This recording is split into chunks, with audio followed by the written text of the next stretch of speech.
Hi, I'm Daniel Andrews, owner and creator of the DAN Show, and welcome to my latest 2022 NFL preview video. Today, I'm going to break down the Baltimore Ravens. Now, if you're new to my channel and you like football, hit that subscribe button. Join the growing community of football junkies and fans of all 32 fan bases. Now, here's how my videos work. I'm going to give you 3 things I like about the Baltimore Ravens, followed by 3 things I don't like. Then I'm going to break down the schedule, go over the yearly win total odds, and then I reveal if I'm putting action down on the Baltimore Ravens. Now, let's start.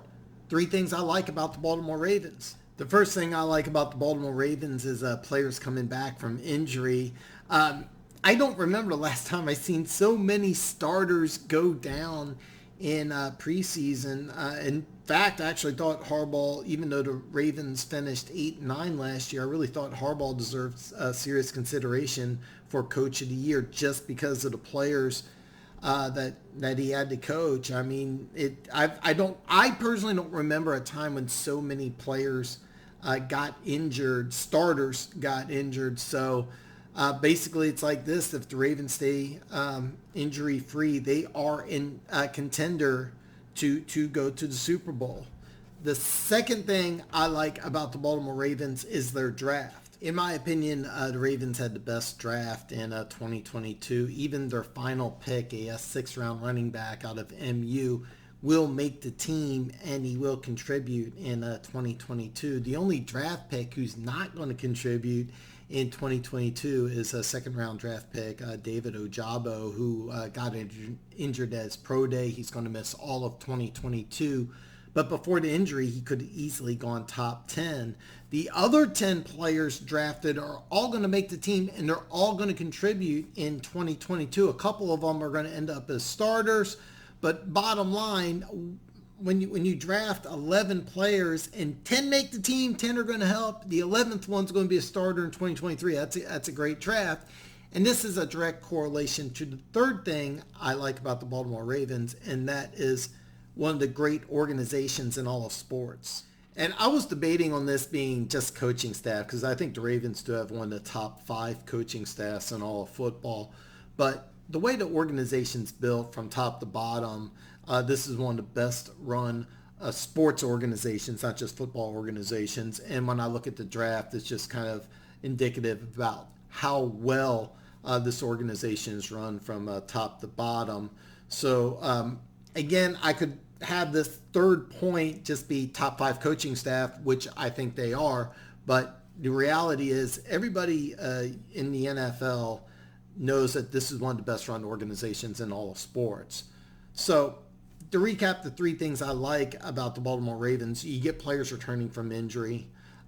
In my opinion, the best draft in 2022 and one of the great organizations in sports. Now, 3 things I don't like about the Baltimore Ravens. The first thing I don't like about the Baltimore Ravens is their wide receivers. Now, during the draft, they went in and traded Marquise Brown. And going into 2022, their number 1 wide receiver is going to be their first-round pick from 2021, Rashad Bateman. Now, Mark Andrews is really their number 1 guy, but unlike Darren Waller or Travis Kelce, Mark Andrews is a true tight end. He's just not a big wide receiver. They're going to need guys on the outside. And besides Bateman, ESPN and our lads both have Devin Duvernay and James Prochet as their starting wide receivers, and these two combined for 49 receptions, 474 yards, and 2 touchdowns last year. Take a look at the 2 Super Bowl teams. Both teams had elite wide receivers. Take a look at Cincinnati. Their number 3 wide receiver is Tyler Boyd. He had 67 catches, 828 yards, and 5 touchdowns, which dwarfs what the number 2 and number 3 receiver had from 2021 with the Ravens. Look, wide receivers are not going to want to come to Baltimore because of this run-heavy offense. Literally millions of dollars are at stake. These wide receivers are getting $25-30 million a year. They don't want to play for the Ravens. So what might be a trend is what happened draft day, where you trade your number 1 wide receiver. You know Marquise Brown was not going to sign with the Ravens after his rookie contract expired. And you might have to do the same thing with Rashad Bateman. Let's say Bateman turns into a 1,000-yard wide receiver. Year 3 or year 4, you might have to trade him because you know you're not going to re-sign him. and this could be a trend. And bottom line, this is kind of a red flag that I'm looking at going into 2022.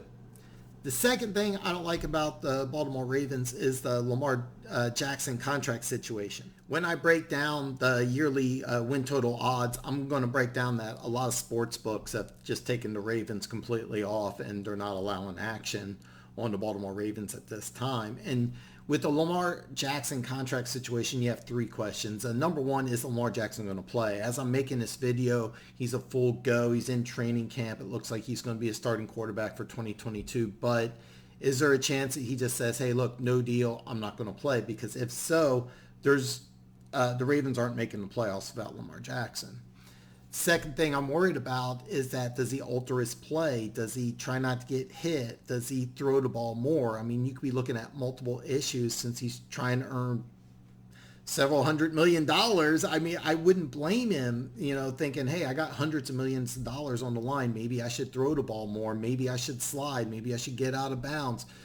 This can cause multiple problems. The third thing is that even if he plays the same that he's played over the first couple of years of his career, he's more susceptible to injury. He missed 5 games last year due to injury. How many would he miss in 2022 if he plays the same way? He's averaged almost 11 carries a game over the last 3 years as starting quarterback as they've run the style of offense. That's about 200 extra hits that he takes. And by the way, lots of NFL quarterbacks that don't run the ball don't play 17 games. So it's a tough situation to go over. Bottom line, this offense has worked, but a lot of it has to do that you're getting elite quarterback play out of a rookie deal. If you do pay Lamar Jackson elite quarterback money, it causes a whole new set of issues. But if any organization can handle it, it is the Baltimore Ravens. I do want to point out that he is 1-3 in the playoffs, and go through NFL history and look at teams that have a running quarterback. You'll see that it works in the regular season, but there's not been a lot of wins in the playoffs. So Lamar Jackson, despite the regular season success he's had a 1-3 record in the playoffs. The third thing I don't like about the Baltimore Ravens is that they are in a very brutal AFC North. Well, Cincinnati and Pittsburgh made the playoffs last year. Of course, Cincinnati went to the Super Bowl, and Cleveland has their own interesting quarterback situation. But if that gets ironed out, you got 3 teams in the AFC North that are all looking to make the playoffs in 2022. Now, assuming Lamar Jackson is going to play, the Ravens are a Super Bowl contender, but the AFC North is really tough, and it's going to be a difficult challenge with or without Lamar Jackson. And just to recap the 3 things I don't like about the Baltimore Ravens, the wide receivers, the Lamar Jackson contract situation, and the very tough AFC North. Now, let's take a look at the Ravens schedule. I'll preview the yearly win total odds, and then I'm going to reveal if I'm going to put action down on the Ravens.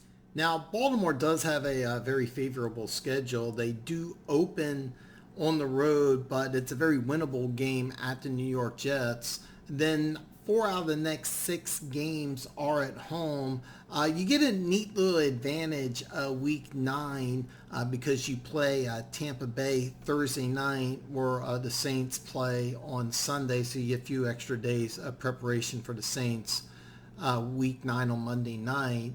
Now, after the bye, you get Carolina. Carolina plays Thursday night, week 10, so a little bit of advantage for you after the bye. Then a winnable road game at Jacksonville. Then you come up with the final 6 weeks of the schedule, which I think is the most difficult part of the schedule. This is the tough part for the Baltimore Ravens. But before we look at those final 6 games, let's go back and look at the first 11 games. I see a week 1 win at the Jets, and then 3 out of 4 games after that are at home. I think it's pretty safe to say that you could go 3-2 there. And even though after that 3 out of the 4 games are on the road, I could see 2-2 here. I really could. So this gets me to 5-4 at the bye. And I think it's very realistic to say that you'll get those 2 wins right after the bye. So I think going into that 6-week stretch, I'm looking at 7-4. Now, the yearly win total odds as I'm making this video are off at Caesars and Barstool. I did some research, and you can get 9.5 at a lot of places right now, but you're not getting a good number, which means actions on the over. So more than likely that once it's confirmed Lamar Jackson is going to play, they get the contract situation knocked out, it's not going to be an issue with him holding out. It'll probably be 9.5, maybe 10. So basically, you're either going to need 10 or 11 wins to collect. Now, I see 7 wins right before this tough 6-game stretch. Now, Atlanta, that's probably going to be a win, so that's 8. Let's say you split with Pittsburgh, which is pretty realistic, so that gets you to 9. And then you got 2 divisional opponents on the road, Cincinnati and Cleveland, and you get Denver at home. So I really feel confident that you can get to 10. I might even say 11, to be perfectly honest. So if this gets released at 9.5, I might put some action down on over 9.5. Now, anything higher than 10 or 10 or higher, I would need a really, really good number, and it would be a really small bet. But over 9.5, I do like. 10 or above, I'm kind of a little weary about that. But this is my opinion. This is what I think. I really want to hear from you. How will the Baltimore Ravens do in 2022? Drop a comment below. Let's talk football. Now, if you haven't already, hit that subscribe button. Like the video. Give me a thumbs up. I deserve it. And ring the bell that way you're notified every time I come out with a new video. Tomorrow, I am breaking down the Miami Dolphins, so I will see you tomorrow.